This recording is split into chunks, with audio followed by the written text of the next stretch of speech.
अब अबसार आलम साहब ये बताते हैं कि आसिम मुनीर साहब ने जो सिक्योरिटी वर्कशॉप एक चल रही थी, वहां पे जब वो आए तो उन्होंने बंद कमरे में खिताब किया। उसमें उन्होंने एक जुमला बोला और एक नवाज शरीफ का जुमला, तो ये दोनों जुमले उन्होंने आमने सामने खड़े करके ये तासुर दिया जैसे सिविल मिलिट्री ताल्लुकात खराब हो रहे हैं। जुमला सिंपल ये था कि जनाब आप दो खानदानों के गुलाम हैं या आप दो लोगों के गुलाम हैं। तो अबसार आलम साहब को लगता है कि वो दो लोग जरदारी और शरीफ हैं और इनके गुलाम हैं। अब उनको तकलीफ यह है कि इमरान खान का नाम क्यों नहीं लिया। तो इमरान खान साहब की पार्टी तो गुलामी करती नहीं, सादी सी बात है। मैंने देखा पाकिस्तान तरीके इंसाफ के लोगों ने जितनी इमरान खान पे तनकीद की कोई सोच भी नहीं सकता। जब इमरान खान साहब कोई गलत चीज कर लेते हैं, पाकिस्तान की किसी पॉलिटिकल पार्टी के फॉलोअर्स ने अपनी लीडरशिप के फैसलों को इस तरह क्रिटिकली नहीं देखा जिस तरह पाकिस्तान तरीके इंसाफ के लोगों ने देखा।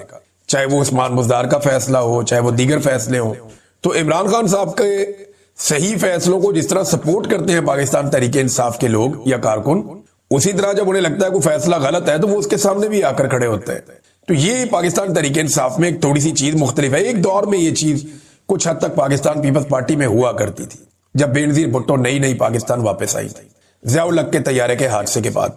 लेकिन फिर हमने देखा कि आहिस्ता आहिस्ता पीपल्स पार्टी में से ये चीज खत्म होती गई और जरदारियों का मुकम्मल कंट्रोल इस पॉलिटिकल पार्टी के ऊपर हो गया।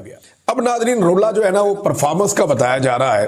फौजी कहते हैं कि सिविलियन काम नहीं कर रहे, सिविलियन कहते हैं कि फौजी काम नहीं कर रहे। वो कहते हैं जी हम काम करें, आपकी ख्वाहिशें पूरी करें। तो देखें, इसको जरा और सिंप्लीफाई कर देते हैं।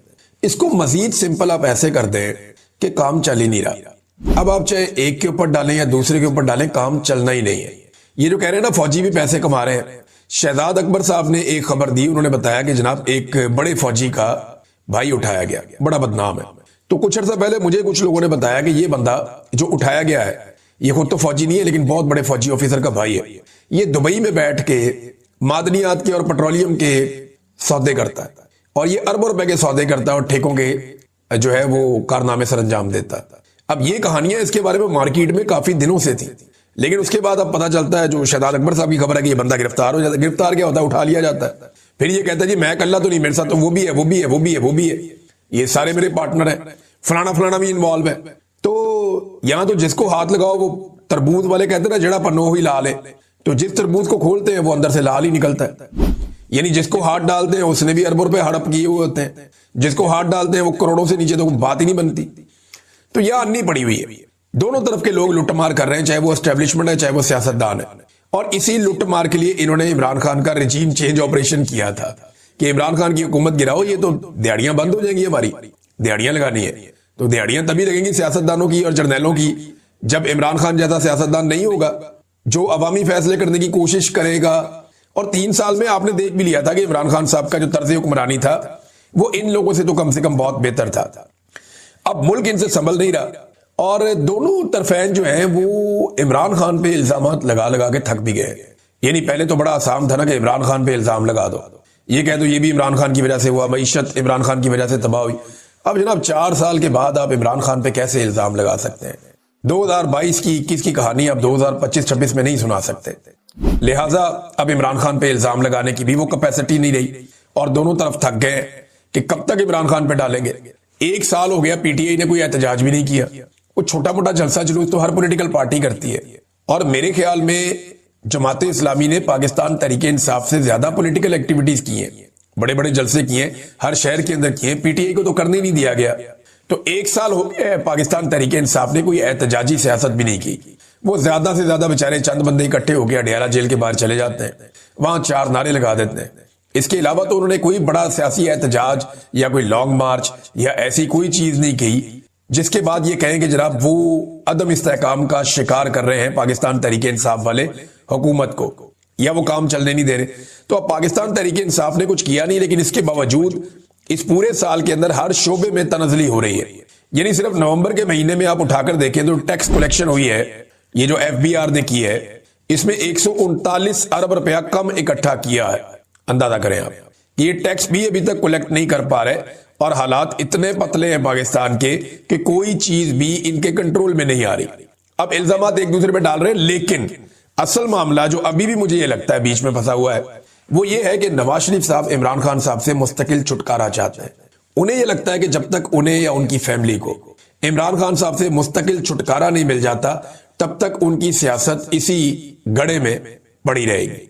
एस्टेब्लिशमेंट ये जानती है कि अगर इमरान खान साहब से कोई मुस्तकिल छुटकारा मिल गया शरीफ और जरदारी और मौलाना को या इनके खानदानों को, तो इन्हें कंट्रोल करना नामुमकिन हो जाएगा, क्योंकि ये इमरान खान से ही तो डरते हैं। और अगर इमरान खान का डर निकल गया बीच में से, तो फिर उसके बाद ये हमारे गले पड़ जाएंगे और ये अपनी मनमानी शुरू कर देंगे।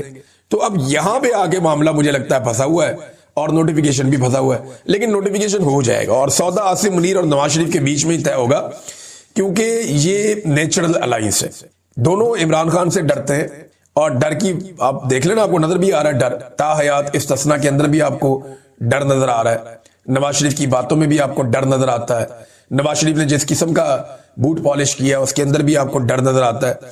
तो डर तो है और डर पे कंट्रोल नहीं कर पा रहे, तो ये नोटिफिकेशन हो जाएगा।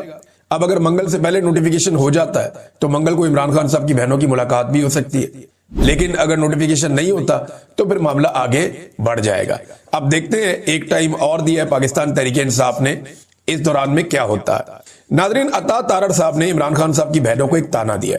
ये जरा आप अता तारड़ साहब का स्टेटमेंट जो उन्होंने दिया, मैं पहले आपको पढ़ के सुनाता हूं। उन्होंने कहा जी, इमरान खान की बहनें भारतीय चैनल पर मुल्क को बदनाम कर रही हैं, उन्हें चुल्लू भर पानी में डूब मरना चाहिए। यानी ये इमरान खान साहब की बहनों पर हो गया, इंडियन टीवी को इंटरव्यू दे दिया। इंडियन टीवी को इंटरव्यू क्यों दिया?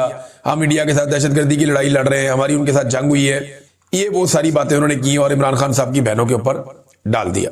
अब अता तारड़ साहब, एक्चुअली जो आपने बात की है कि डूब के मर जाना चाहिए, ये तो फिर नवाज शरीफ साहब को डूब के मर जाना चाहिए। इमरान खान की बहन ने इंडियन मीडिया पे क्या डिस्कस किया? अपने भाई को डिस्कस किया, और वो कभी भी कोई वजीर आजम नहीं रही, एक आम औरत है। कभी MNA MPA भी नहीं रही, एक आम औरत है। कभी सरकारी मुलाजिम भी नहीं रही, एक आम औरत है। तो उसने इंडियन टीवी को इंटरव्यू दे दिया। लेकिन सवाल यह पैदा होता है कि आपका लीडर नवाज शरीफ अपने रियासती मामलात इंडियन टीवी चैनल्स के ऊपर डिस्कस करे उनके सहाफियों के साथ, अपने इदारों के मामलात इंडियन सहाफियों के साथ डिस्कस करे, फौज की सियासत में मुदाखलत को खुलकर इंडिया के साथ डिस्कस करे। अगले वीलॉग में आपको बताऊंगा। अब तक के लिए इतनी, अपना ख्याल रखिएगा, अपने चैनल का भी।